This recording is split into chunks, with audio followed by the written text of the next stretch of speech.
जय गुरु जी संगत जी, मेरे यूट्यूब चैनल गुरु जी 13 ब्लेसिंग पर आपका हार्दिक स्वागत है। जय गुरु जी, शुक्राना गुरु जी, आप सभी साथ संगत जी को जय गुरु जी। गुरु जी आप सभी पर मेहर बनाए रखें, सर्वदा भला सर्वदा भला। मैं आशा करती हूँ कि आप सभी स्वस्थ और मस्त होंगे।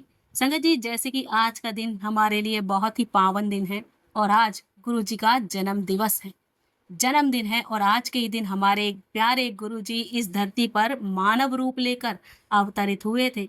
उन्होंने अपने परिवार के अतिरिक्त अपनी संगत के घरों में भी ज्ञान और भक्ति का प्रकाश प्रकाशित किया था और संगत के लोगों की अनेक असाध्य बीमारियों को भी दूर किया था।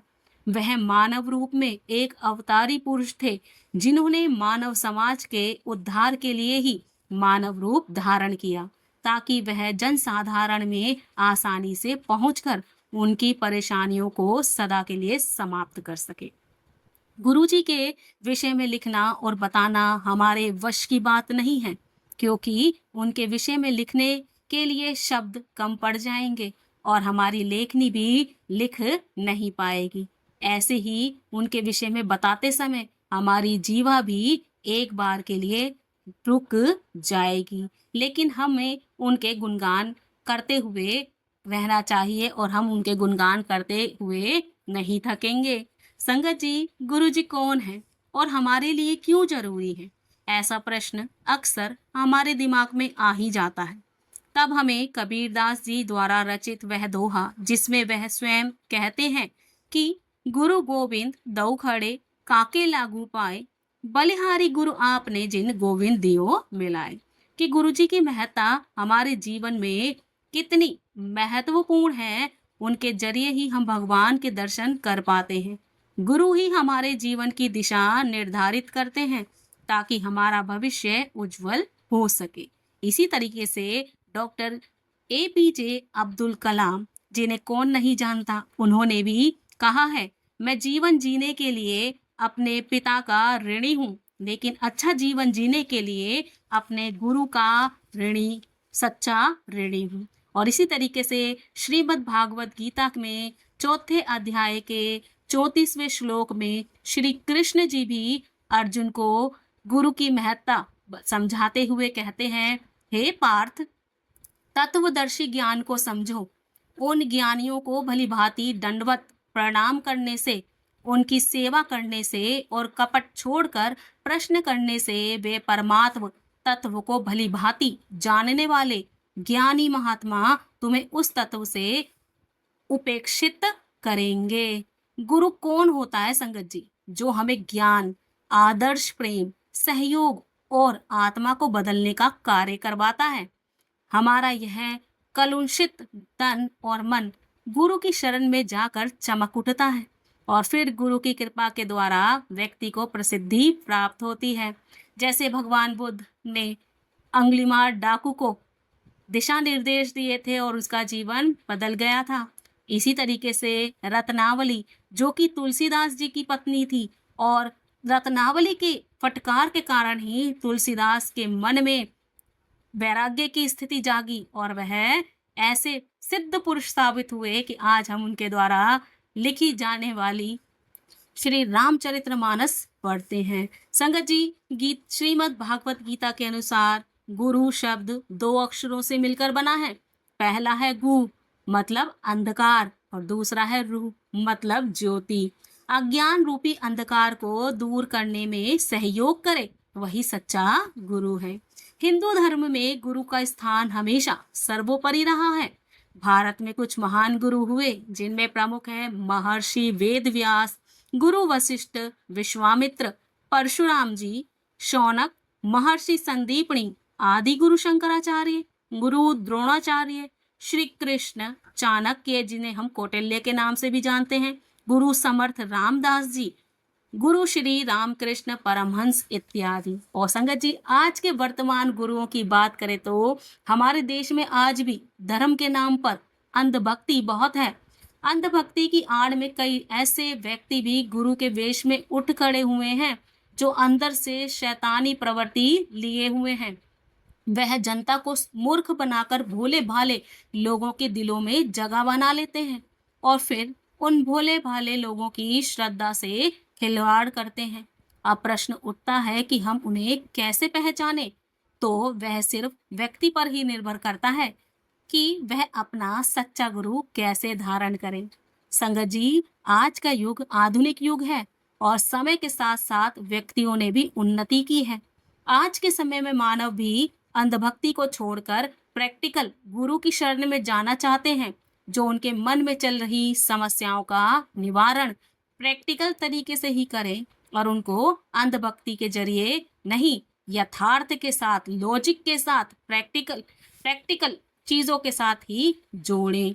आज के समय में प्रैक्टिकल गुरु हैं श्री रजनीश, जिन्हें हम ओशो के नाम से जानते हैं, ज्ञान वत्सल स्वामी, माता अमृता नंदमयी, सदगुरु जग्गी वासुदेव, महर्षि महेश योगी, श्री श्री रविशंकर, वी के शिवानी, भक्ति चारू स्वामी, देवकी नंदन ठाकुर, कमलेश श्री पटेल जी, गुरिंदर सिंह ढिल्लो, अवधेश शांतगिरी महाराज, परमहंस योगानंद जी और स्वामी सुखबोधानंद। यह सभी गुरु व्यक्ति को दिशा दिखाते रहे और उनको सदमार्ग पर अग्रसर करते रहे। अब आते हैं हमारे पूजनीय श्री गुरु निर्मल जी के विषय में, जिनका वर्णन करना ही हमारे जीवन का एक उद्देश्य है और उन्हीं की छत्र छाया में रहकर हमारे जीवन दिनों दिन आगे बढ़ता जा रहा है। गुरु जी ने कहा था, मैं हूँ और मैं ही रहूंगा, मेरा कोई वारिस नहीं है। अब आइए हम गुरु जी के विषय में जानते हैं। गुरु जी का जन्म 7 जुलाई 1954 में पंजाब के मलेरकोटला जिले के डुगरी गांव में हुआ। यह गांव पुराने समय के सिख गुरुओं द्वारा पूजनीय स्थल रहा। डुगरी एक कृषक गांव है। यहाँ पर लोगों के जीवन का आधार कृषि था। मलेरकोटला के विषय में इतिहासकारों का कहना है कि इसकी नींव 15वीं सदी में एक सूफी संत शेख सदरुद्दी सदर ए जहां, जिन्हें हैदर शेख के नाम से भी जाना जाता है, ने रखी थी। इस इलाके में मुस्लिम और सिख दोनों रहते थे। ऐसा माना जाता है कि मलेरकोटला हिंदू मुस्लिम भाईचारे के लिए पूरे विश्व में प्रसिद्ध था। गुरु जी का जन्म इसी मलेरकोटला में एक साधारण परिवार में हुआ था। गुरु जी के परिवार को पीढ़ी दर पीढ़ी संतों और फकीरों के जन्म का आशीर्वाद मिलता रहा था। संगत जी, गुरु जी की माता के अनुसार जब गुरु जी का जन्म होने वाला था और उन्हें इसका बिल्कुल भी अंदाजा नहीं था कि उनके घर में एक ऐसा बालक जन्म लेगा जो असाधारण प्रतिभाओं का धनी होगा और वह भविष्य में लाखों करोड़ों जनता के दिलों में, जनता के बीच में गुरु जी के नाम से राज करेगा और सभी लोग उनका गुणगान करेंगे और उनका नाम सुनकर श्रद्धा से अपना शीश झुका लेंगे। माता जी कहती हैं कि उन समय गांवों में दूर दराजों के क्षेत्रों से दाइयां आती थी। जब गुरु जी का जन्म होने वाला था, उस प्रसंग को याद करते हुए माता जी बताती हैं कि उस समय में पहले दूर दराजों से दाइयां आती थी प्रसव कराने के लिए। उस समय जो दाई आंटी जी का प्रसव कराने आई, माता जी का प्रसव कराने आई, तो उसने एक अद्भुत सा प्रकाश और दिव्य रोशनी का अनुभव किया। कमरे में उस दाई ने एक सांप और तेज प्रकाश देखा जो उसे किसी स्वप्न के समान ही लगा। कुछ समय बाद जब गुरुजी की कुंडली बनाने के लिए एक पंडित जी को बुलवाया गया तो वह गुरुजी को बिना पलके झपकाए सिर्फ देखते ही रहे। उसके बाद जब उनकी कुंडली बनाई गई तो पंडित जी बड़े आश्चर्य से गुरुजी के माता पिता को देख रहे थे। तब माता पिता उनके इस तरह से परेशान होकर देखने की स्थिति में उनकी माता जी पंडित जी से बोली, क्या हुआ पंडित जी, सब कुछ ठीक है ना?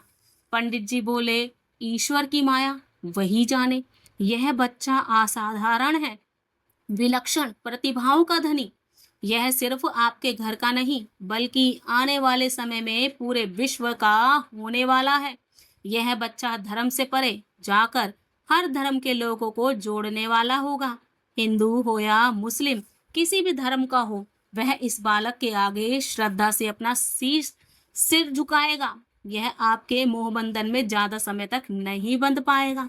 माताजी यह सुनकर समझ नहीं पाई, परंतु उनको बाद में एहसास होने लगा कि जब बालक निर्मल सिंह, जिनको हम गुरुजी के नाम से जानते हैं, उन जब वह मूत्र या शौच करते थे तो उनमें बिल्कुल बदबू नहीं आती थी। बाद में उनको भी आभास हो गया कि गुरुजी कोई साधारण बालक नहीं है।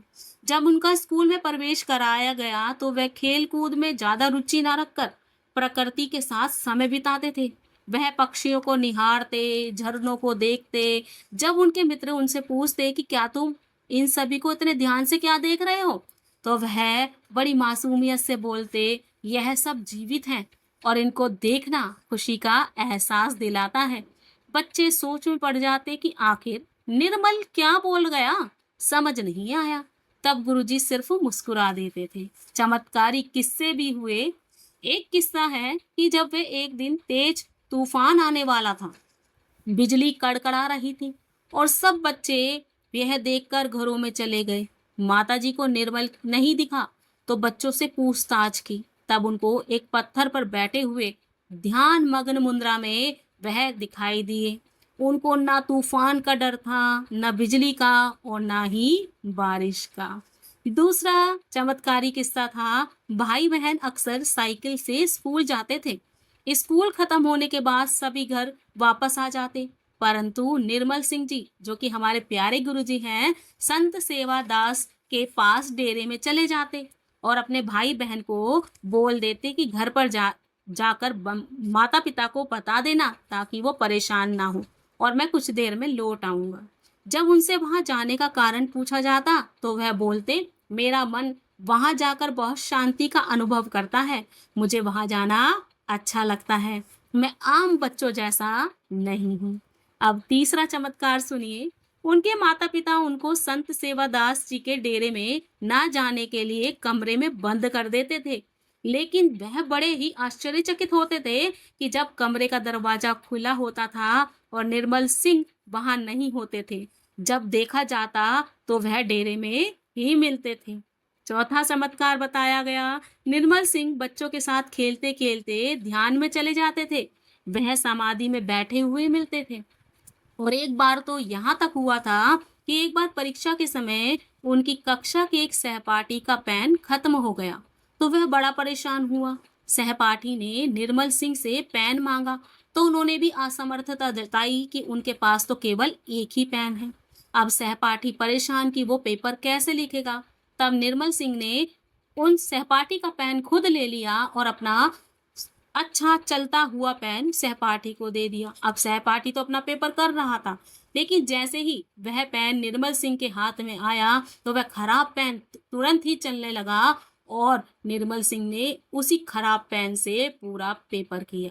जब पेपर समाप्त हुआ तब वह अपने उस सहपाठी के पास गए और बोला कि तुम्हारा पेन तो बिल्कुल ठीक था, तुमने मुझसे पेन क्यों मांगा। तब सहपाठी ने सुना तो उसको बड़ा आश्चर्य हुआ। उसने पेन लिया और चला कर देखा, लेकिन अब तो पेन चल ही नहीं रहा था।